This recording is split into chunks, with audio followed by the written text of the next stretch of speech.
Question number 37 है, ऐसे solve करने का ट्राई करते हैं। एक बार पॉज करके खुद से ट्राई कर लेना विदाउट यूज़ ऑफ एनी, मतलब क्वांट का जो फॉर्मूला वगैरह का नॉलेज होता है उसके बिना ही हम करेंगे। ठीक है, बेसिक अंडरस्टैंडिंग से इस क्वेश्चन को कैसे कर सकते हैं देखते हैं। क्या कह रहा है, 2 क्लासेस हैं ए और बी। कितने बच्चे हैं? 25 है पहले में और दूसरा में 30 बच्चे। ठीक, क्लास ए में क्या कह रहा है, the highest score is 21 and lowest is 17। ठीक है, ए की बात कर रहा, तो ए में हाईएस्ट है 21 और लोएस्ट है आपका 17। अब उसके बाद क्या बोल रहा है, इन क्लास बी, बी करके कुछ क्लास है।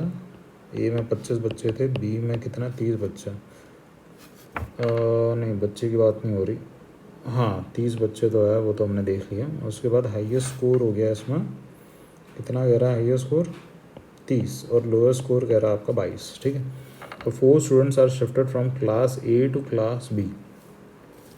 तो क्लास ए से 4 स्टूडेंट उठाए उसने और क्लास बी में शिफ्ट कर दिया, ये कह रहा है। अब कह रहा है कि 2 स्टेटमेंट्स है और इसमें से कौन से करेक्ट होगी। The average score of class B will definitely decrease. पहली statement, average score of class B will definitely decrease. ठीक है, सेकंड देखते हैं, average score of class A will definitely increase. अब पहले का एवरेज स्कोर इंक्रीज होगा या नहीं होगा ये तो हम कह नहीं सकते। ठीक है, देखो बात क्या हो रही है, ए के जो स्कोर है ना, तो हाईएस्ट और लोवेस्ट दोनों तुम स्कोर देख लोगे तो ये क्या है, बी का जो लोवेस्ट है ना उससे भी कम है। बी का लोवेस्ट तो 22 है। ठीक है, और ए का हाईएस्ट ही 21 है। अब ए में से अगर हम 4 बच्चे उठाएंगे और अगर बी में डाल देंगे तो उनका स्कोर 22 से तो कम ही होगा। ठीक है, तो यहाँ पे जितने भी स्कोर्स हैं उनसे वो स्कोर कम ही होने वाला। तो इसलिए क्या होगा, बी का जो एवरेज स्कोर है ना वो डेफिनेटली डिक्रीज़ होगा। ठीक है, पहली चीज़ ये। अब ए में से कौन से 4 बच्चे हम यहाँ पे शिफ्ट कर रहे हैं ये हमें पता नहीं है।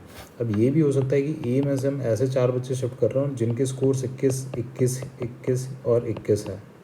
ठीक है, मतलब हाई स्कोर्स हैं। तो अगर ये हम शिफ्ट करेंगे तो ए का जो एवरेज स्कोर है वो तो डिक्रीज़ होगा ना, वो इंक्रीज़ नहीं होगा। और ए में से अगर 17, 17, 17, 17 वाले अगर बच्चे हम शिफ्ट करते हैं 4 बच्चे, तो ए का एवरेज स्कोर इंक्रीज़ हो जाता। ठीक है, तो इसका आंसर होगा कि बी।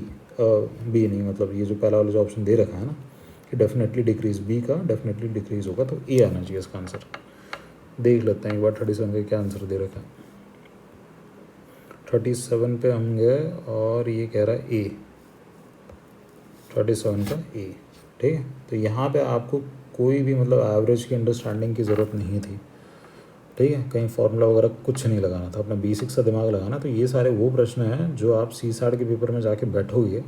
ठीक है, आपने अगर 10वीं तक नॉर्मल गणित भी पढ़ी थी तो भी ये सारे प्रश्न हो जाएंगे। तो इन क्वेश्चंस को ना छोड़ने की ज़रूरत नहीं है पेपर में बैठ के।